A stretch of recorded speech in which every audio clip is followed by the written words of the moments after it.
Então, vamos chamar o nosso próximo palestrante, que é o Ricardo Marques, né, do Centro do CEPEL, e ele vai fazer a sua apresentação. A gente vai abrir para perguntas no final das apresentações. Eu peço que vocês anotem as perguntas. Bom dia a todos. Em nome do CEPEL, do Centro de Referência, o CRESESB, queremos agradecer o convite, né? A MCTI nos convidou e nós queremos falar rapidamente sobre o nosso trabalho mais recente na parte de mapeamento eólico. Só lembrando, antes, falando um pouquinho de história, em 1995, ou seja, 20 anos atrás, aconteceu em Brasília o Encontro Nacional de Energias Renováveis. E nesse encontro foi estipulado a primeira meta para a energia eólica no Brasil. Foi muito interessante. Então, naquela época, dentre várias metas, né, foi um momento que utilizaram todo o pátio do Planalto lá para fazer experimentos, mostrar o que é energias renováveis, e naquele momento estipulou-se a primeira meta de energia eólica para o Brasil. E a meta era a seguinte: em 2005 nós teríamos a alcançar 1 gigawatt de energia eólica. Isso é interessante que mesmo há 30 anos atrás, 30 anos atrás, já existia uma meta. 20 anos atrás, 2005, há 20 anos atrás já existia uma meta para a energia eólica no Brasil, muito ambiciosa. E dentre essas atividades para se chegar a esse valor em 2005, uma das metas também era conhecer o potencial eólico brasileiro, e foi aí que a gente começou a ter uma primeira experiência de se conhecer a energia eólica no Brasil para a geração de energia elétrica. Então, você passa para mim? Vamos lá. A ideia é falar um pouquinho do nosso primeiro Atlas em 2001 e o que a gente está fazendo agora. Vamos lá. Quais eram as grandes dificuldades, os grandes desafios? Era conhecer o perfil eólico no Brasil para todo o território. E se nós pensássemos que a maneira convencional de você fazer Atlas e conhecer o perfil de vento numa determinada região, você precisava instalar torres, fazer campanhas de medição, ter uma área limitada para o alcance, né, para a representatividade desses dados, seria praticamente impossível fazer isso para todo o Brasil. Então, a ideia era como que eu consigo ter informações eólicas para todo o território brasileiro. Vamos lá.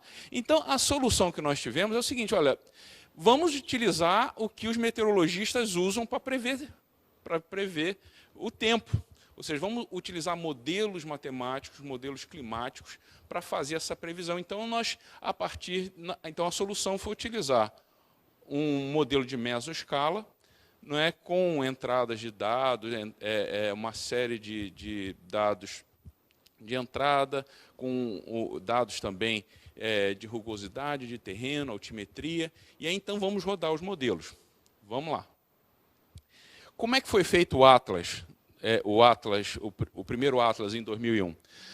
Nós utilizamos um modelo de mesoescala que usou todos aqueles dados de entrada, topografia, uso de solo, vegetação, dados de reanálise, e a partir daí nós tivemos em duas fases, uma resolução de 15 km e outra de 3,6 km.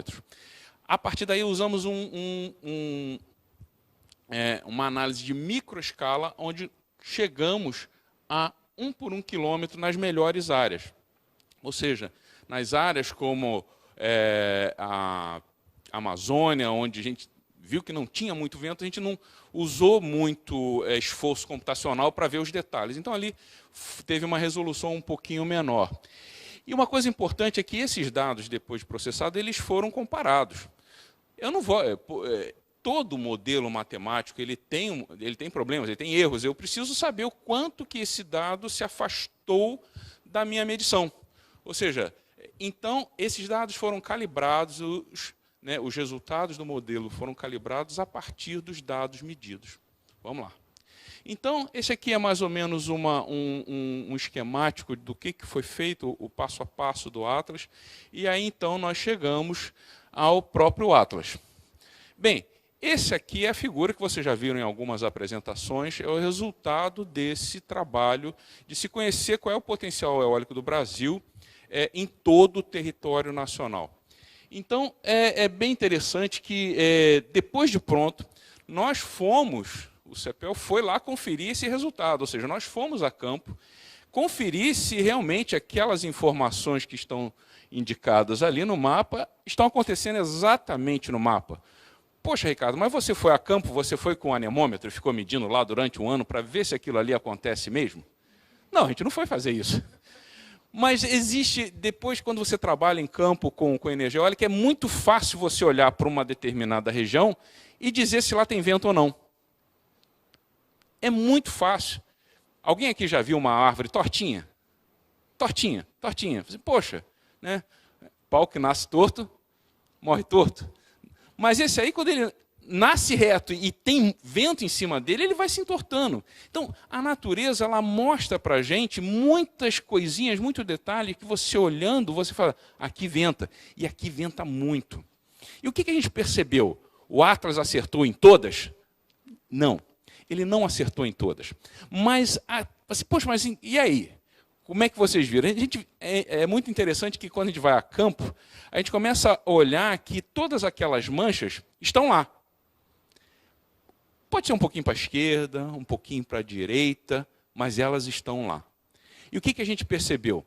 Que os dados de altimetria que estavam disponíveis naquela época tinham alguns problemas, que interferiram no próprio resultado do modelo. E o que aconteceu?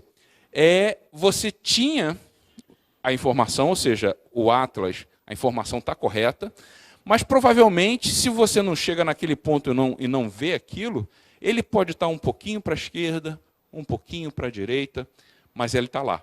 E isso nós vimos. Em muitos lugares o Atlas acertou. Ou seja, aqui você tem vento. E não é à toa, Elber, que os parques eólicos estão coincidindo nos melhores ventos. Não é coincidência.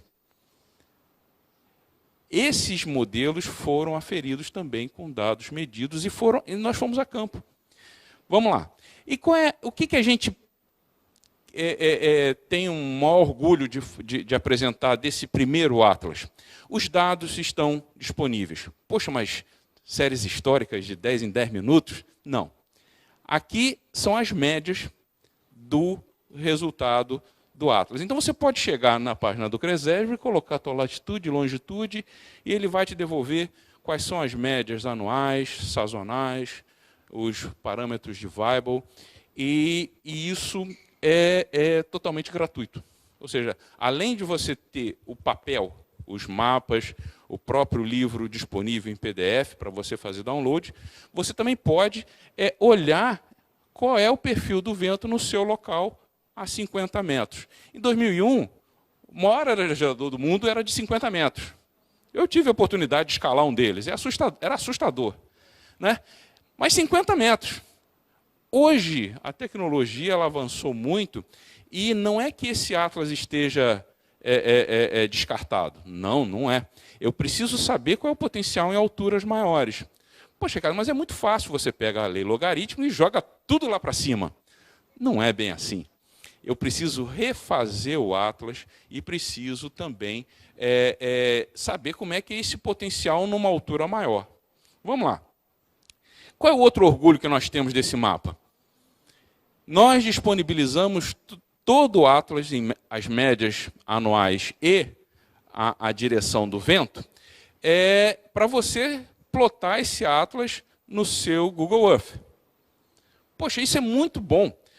Por quê? Porque facilita enormemente o planejamento de prospecção. Ou seja, eu quero ver se nesse local aqui tem vento, se nessa região, quais são os melhores locais. A gente começa procurando áreas promissoras através do Atlas. E quem já trabalhou com o Google Earth sabe que isso facilita pra caramba. Então, todos esses dados estão disponibilizados para download gratuito. E isso você só vai encontrar no Atlas desenvolvido em 2001 com o CEPEL. Vamos lá. Existem vários outros Atlas. São importantes? Importantíssimos.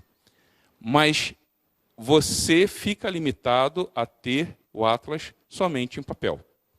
É importante? É importante. Mas esses dados que nós estamos disponibilizados, isso nos facilita muito. Nos facilita muito. E essa é a ideia de nós trabalharmos com os próximos Atlas. Vamos lá. E o novo Atlas? O novo Atlas foi um convênio com a FINEP, o CEPEL e a FINEP, de desenvolver um novo Atlas. Nós temos a cooperação com o CPTEC, que roda esses modelos climáticos. Nós não temos supercomputadores para rodar modelos climáticos para todo o território nacional. Então, o CPTEC, que nos ajuda tanto na operação do supercomputador, quanto nas questões meteorológicas desses modelos. Nós usamos um modelo, isso também é um trabalho inédito, né, para o caso da energia eólica. Usamos um modelo meteorológico brasileiro. O BRAMS é um modelo originalmente americano que foi totalmente tropicalizado para as condições brasileiras, para prever clima, para prever tempo. E aí a ideia era utilizar esse mesmo modelo para o uso em energia eólica. E aí, então, nós queremos fazer o quê? Rodar esse modelo e disponibilizar para a sociedade Atlas, mapas eólicos, 50, 80, 100, 120, 150 e 200 metros. Esse é mais ou menos o fluxograma dos trabalhos, ou seja, nós trabalhamos com o modelo BRAMS, nós entramos com dados, com topografia, agora topografia muito mais refinada, muito mais, com uma resolução muito maior, cobertura vegetal, uso de solo. E então nós rodamos esse modelo nos dá um resultado, né, na resolução de 5 por 5 quilômetros, e então nós começamos a avaliar os resultados desse modelo. E como é que a gente avalia o resultado desse modelo? Bem, desde já agradecer ao MCTI pela força. Né, quem trabalha com dado eólico, dado de qualquer coisa, dados, como é difícil arrumar dado. É muito difícil. E quem tem não entrega de jeito nenhum, é difícil, é muito difícil. Então, como é que... Não, mas isso é importante, importantíssimo. Né? Esses dados, quem aqui precisou de dados, sabe que isso é muito difícil. Então, qual era a nossa ideia? Nós vamos olhar esses dados comparando com dados medidos. E aí o MCTI nos ajudou muito, triangulando com os fabricantes, com os donos de parque, os desenvolvedores, para nos autorizar a ter acesso às médias mensais. Só isso. Não me pede séries históricas que eu não dou. Eu falei assim, tá bom. Então, o que você pode me arrumar? Então, eu te arrumo médias mensais. Então, houve, né, uma participação do MCTI com os desenvolvedores, com a EPE, que retém esse banco de dados, tem esse banco de dados sob a sua guarda, e então tivemos autorização para utilizar os dados de 2013. Então, nós rodamos todo o modelo para todo o Brasil em 2013, usamos essas estações para olhar os resultados, e nós ficamos até bem entusiasmados com o que a gente viu. E eu vou mostrar um pouquinho para vocês. Não, volta um pouquinho da anterior. Bem, isso aí. Mas as estações desses parques eólicos é muito pequena. Cara, imaginar essas estações com todo o território nacional, a gente não podia ficar só restrito a elas. Senão a gente vai ajustar o modelo aonde tem parque e aonde não tem, ficou sem. Então, o CPTEC também tem nos ajudado, né, a gente tem trabalhado em parceria, em usar a rede do INEMET. Para alturas de 10 metros, não é o que a gente gostaria, mas é o que a gente tem, para poder ter uma representação melhor das medições no Brasil e aí, então, ajustar o modelo de uma forma mais abrangente. Vamos lá. E olha só, Em azul é o que foi previsto. Em vermelho é o que foi medido. Está batendo. Ou seja, em alguns lugares onde a diferença é maior, eu sei que é maior. Ou seja, identificando essas diferenças, eu posso ajustar os resultados do meu modelo para aquele período. E aqui são algumas das estações que a gente utilizou com os dados medidos da EP, né? E a gente vê que eles acompanham. Ou seja, o modelo ele acompanha o perfil do vento de uma forma, mensalmente. Pode não estar batendo exatamente, mas ele acompanha. Então, toda a programação de ajustes, se a gente identificar essas tendências, aqui no Nordeste e do lado de lá, na parte do sul do Brasil, a gente tem como validar o nosso modelo, os resultados do nosso modelo de uma forma mais precisa. Vamos lá. E aqui uma coisa muito interessante. Se a gente olhar para a Rosa dos Ventos aqui embaixo, a gente vê que o modelo também acertou. Era uma preocupação muito grande nossa, assim, cara, como é que a gente ajusta a direção do vento? Não é? Como é que a gente vai ajustar a direção do vento se acontecer um erro de 100 graus, 120 graus, 180 graus? Então, a gente vê que o modelo também tem respondido de forma assim, muito interessante. Muito interessante e tem nos animado com os resultados. Vamos lá. A nossa ideia, nós só rodamos 2013 até agora. Pra vocês terem uma ideia, para rodar um ano, o modelo para todo o Brasil, veja bem, para cada 5 quilômetros, você tem séries históricas de hora em hora durante um ano inteiro.